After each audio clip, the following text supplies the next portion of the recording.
Yo, yo, yo, yo, yo. What's up, everybody? You already know who it is. It's your boy, JB.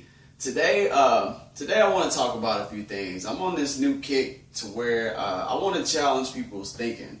Instead of, putting them down and always trying to be right, I want to challenge people's thinking and get them to think outside of the box. I want to start this off with a quote from this book that I read. This quote is by Jim Rohn, and it says, "Success is something you attract by the person you become."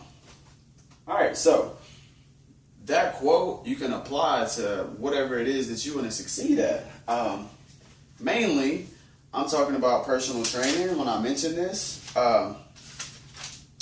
Get my notes together. I like to write things down that I learned so I can share those with people. That's the best way to help others. Alright, anyway, so success is something you attract by the person you become. What does that mean? What does that mean to you? I'll let you think about it for a second.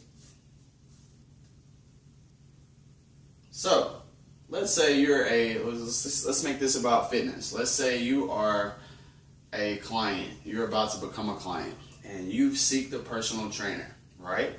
So, let's say your goal is weight loss. We're just going to stick with that. That's the most common goal for most people, and we're approaching the new year. So your goal is weight loss. So normally, let's just say you're a little overweight. You're a client, right? So it's not that it doesn't mean that you're a bad person, or it doesn't mean, what it means is that you have some habits that you need to change. What it means is you have some priorities you need to change. So anyways, you go to, you find your trainer. There's so many trainers out there, but you find your trainer and you sit down, he or she sits down with you, and you're going over your goals. You want to lose weight. Let's say it's 40 pounds that you want to lose. And your trainer's, he's consulting you on your goals, so to speak. And there's a few things that you're going to have to change in order to reach that goal, correct? I'm pretty sure there are, because our habits and our priorities are not in alignment with this new goal. So let's say you have friends that are going out, a couple times a week, staying out late, drinking, getting food after the drinking. That's going to have to be eliminated. If your trainer's smart, he's going to eliminate that. You're no longer going to be able to do that, because that's not going to help you lose that 40 pounds. Does that make sense? So I want you all, especially you that may be seeking personal training, to consider that you're going to have to change some things. You may work a job where you're working 12 hours a day, right? So in order for you to lose that 40 pounds, you're going to have to probably get up earlier, or you're going to have to stay up a little later. Something you have to give to gain. You have to make a sacrifice to be successful. There's no if and buts. There's no quick fix. There's no pill. There's nobody that's going to come save you. That's just what it is. You got to make sacrifices to become successful. All right, so let that sink in for a second, because I think a lot of people think that getting a personal trainer, that personal trainer has a magic wand that they're going to pull out of their pocket, and boom, 40 pounds gone, and you didn't do any work for it. It's not going to happen. And the quick fix, the magic pill, that's bullshit. Excuse my language, but I'm just keeping it 100, as they say. I'm keeping it real. There's no quick fix. You have to work for it. And when you do work for it, you're going to appreciate it. So, that being said, you're going to have to make some sacrifices. Those sacrifices may be you lose a little bit of sleep. It may be, whatever you got going on with your friends, whether it's going out or y'all got a movie night, whatever it is, you may have to cut that short a little bit, or not eliminate, but subtract from that a little bit in order to move further ahead, right? And that's the same for if you want to lose 20 pounds, 10 pounds, or if you want to gain 10 pounds, bulk up. If whatever it is, you got to make sacrifices, guys. It's just what you have to do. But I guess I understand, I've been there, but when you really 100% all the way in, make that commitment, man, just do it. Especially if your trainer takes the time to write you out a plan, whether it's workout plan and nutrition plan. They wrote it out for you. You obviously believe in them and their credibility. So follow the plan. Why not follow the plan? Like, what is so complicated about following the plan? If there's an issue, talk to your trainer about it. That's why you hired them in the first place, right? Is it not? You don't need to listen to your friends. Like, they're obviously not helping you reach your goal. You need to talk to your trainer. If there's an issue with, I need more sleep, like, talk to your trainer about it. Don't talk to your friends about it. They have nothing to do with it. Unless they're trainers too, which you probably should have hired them, talk to your trainer, right? I mean, it's not rocket science, especially if it's written down on a sheet of paper. Like, just do it. Nike, just do it. That's why that slogan is so clutch. Just do it. That's all there is to it. Like, you have the knowledge right in front of you. You have someone who's taking time out of their day to write you a plan to meet you at the time that you want to meet. And then there's some people that don't even show up. You know, like, I'll never forget a professor in college. He said, you know, I think I was a freshman at the time, but he said 50% of being successful in life is showing up, being accounted for. And that's real talk. I mean, it's true. I mean, you show up, you're going to learn something. Even if you're the person that sits in the back of the classroom and cutting up with your buddies, you're going to at least get the attendance grade. You were there. Like, I'm sure you're going to learn something while you're there, right? Show up. Show up. I mean, if there's a reason you can't show up, fine, reschedule, whatever. Show up. Do the homework. The homework is what's been written that you wanted in the first place that is going to help you reach your goal. Do the homework. Don't just do 1, 2, 3 and skip the rest of it. Do it all. Just do it. That's all. There's no secret. There's no magic pill. There's no secret. Just do it. Alright, so another little thing. Here's something I wrote down from this book that I read. The author is Peter Voog is the author. So, what's been the biggest secret for successful achievers improving their results? So if you have a pen and paper, you might want to write this down. Once again, Peter Voog said this. This is in one of his books. Number 1, 22% said waking up earlier. Write that down. Waking up earlier. So let's say I want to talk to my competitors now. So are those who are really wanting to like get shredded. Waking up earlier. Let's apply that. The number 1 principle I just told you to that. So let's say your coach, your trainer, whoever, you have to do cardio in the morning, like early in the morning. That's not even part of the workout. Or let's say the workout is in the morning. 22% said waking up earlier. Apply it however you want. You may be trying to get a promotion at that job you're at. And, you know, you work 8 hours a day. You have a family that you want to go home and see once you're off work. You have some friends you want to see. You have to work out. And there's maybe no time for you to study that position that you want to be promoted to. So guess what you got to do? You got to either stay up later or you got to wake up earlier. Moving on.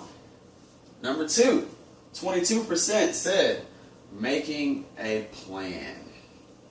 So all those excuses that I hear over and over and over and over and over and over. I don't have time. Nobody has time. I don't have time. We make time. We create time. So, as I just said, you may work that 8-hour job. You get off at 5. You got a family. You got friends. So there's 24 hours in a day. Like, you can make minutes here. There's gaps. You may have to eliminate that TV show that you just have to see on Monday night or Tuesday night or Wednesday night. You may have to eliminate that and catch up on that on the weekend. Make time.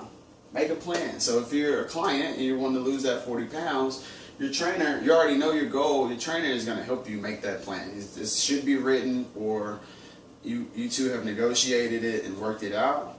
Follow the plan. You've made the plan has been made. Follow it. So once again, 22% said making a plan. And that's very important versus just freestyling. You know, some people go into the gym, and shout out to them for even going to the gym, but they have no plan. They just go in and kind of do things. General health, from a general health standpoint, great. But if you have that goal, make a plan. Have a plan. Put that plan into action. Moving on. Number 3, 16% said writing down their goals. So you're that client. You want to lose 40 pounds. write it down. Be like, I want to lose 40 pounds and have a deadline. I want to lose, let's say it's January 1st, 2016. I want to lose 40 pounds by, and like give yourself enough time. Be realistic about your goals. Obviously, you're not going to lose 40 pounds in a month or 2 months, and probably not 3. So be realistic. Somewhere between 6, 9, and 12 months is more realistic. So let's say by October. So it's January 1st, 2016. By October 2016, I want to lose 40 pounds. Write it down. Write it down on 3 different pieces of paper if you have to. Put one on the refrigerator, one in your room, one in the car. Somewhere you're going to see it. That way, when your friends call you up and like, yo, we're about to go eat at this Italian restaurant, and you know that's not part of your plan. You know they're going to be drinking beer, whatever they have there, or they don't have something that's on your diet plan that your trainer wrote up. What do you need to do? You either need to just don't even go. If you can't resist the temptation, just don't even go. Or why don't you call your coach or your trainer and be like, hey, my friends want to go to this Italian restaurant. What are some options? Like, what can I do that's still part of the plan? Like, how do I handle this situation? And your trainer should be knowledgeable enough to explain to you what to do. All right? It's that simple. Just communicate. That's why you have a trainer. Don't be afraid of your trainer, your coach. Like, communicate with them. That's what they're there for. And they're going to be glad. They're going to be happy that you asked them the question. They're going to be happy to help you as well. So remember that. Hope you wrote that down. And let's see here. This one is more applied to business, but I'll go ahead and elaborate on it. Number 4, 3% said delegating. And basically that means saving time. So with the whole eating better situation and eating out, and let's just talk about the eating part of it. Just that plan.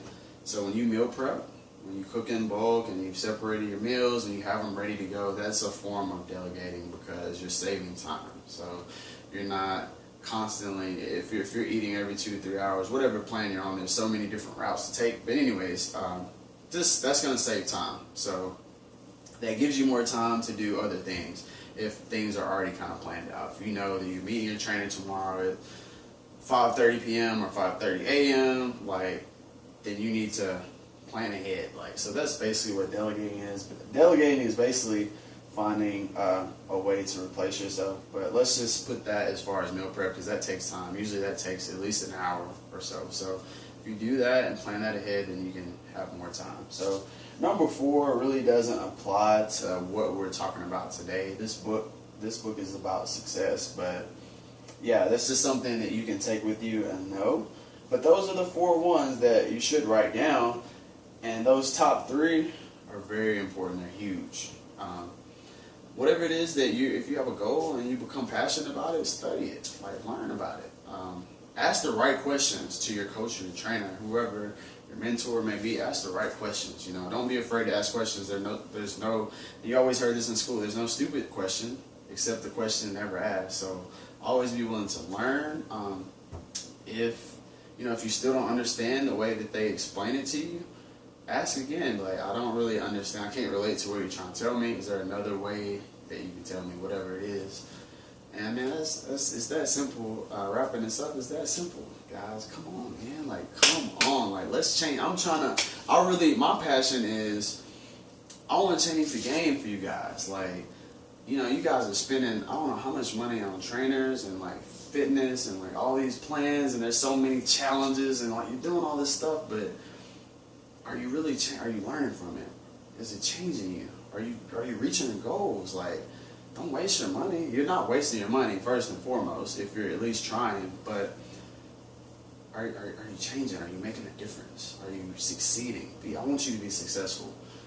Whether I'm your trainer or your coach or if somebody else is, I want you to be successful. So ask the right questions. When they give you the plan, if you don't understand something, ask about it, but just do it. You hired them for a reason. You know what I mean? Just do it, guys. Come on. And last, one more thing. So doctors, it's going to hit big, especially because a lot of people, I compete, and when I'm in that well-conditioned state, people are like, oh my God, amazing, you look so great, like, I want to do it, and people are just kind of just popping off at the lips, like, I want to do it, I want to train, this, that, and the third, and they're not ready to put in the work. I've had some, I'm not going to say any names, but I heard someone say, hey, can you help me? Like, I really need help with my eating, but they told me every single thing that they didn't want to eat, and I'm like, you just clearly, you don't want it bad enough. So, but anyways, not to knock them down, but that's just an example. So, doctors, let's just, a little bit more knowledge. Doctors, the average doctor makes somewhere in the 6 figures in that range per year. Alright? So, a lot of these health-related diseases are hereditary. Diabetes, heart disease, those types of things, they are hereditary. So, if you had a great-grandfather, grandfather, or a father, mother, grandmother, great-grandmother, whatever, someone in your family of, you know, like,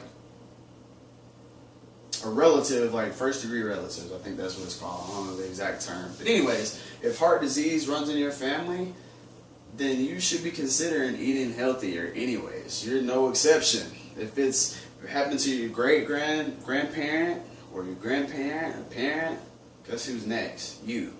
And whether, you know, most of my target range, or the people I interact with, are younger. They're usually, most of those are in their early, mid, and late 20s. Hey guys, I don't care if you're 21. Guess what? We're getting older every day. We're getting older. So eventually you're going to reach, what you do now is going to impact you later in life, in the future. So think about that. Make sure you remember that. And the doctors that make these 6 figures a year, when you get to that point where you have to go to a doctor and they prescribe you blood pressure medicine or whatever it is, you're spending all this money. You could have invested the time to get the knowledge at a younger age, the time to go to the gym, the time to make healthier choices and decisions as far as the food you put into your body.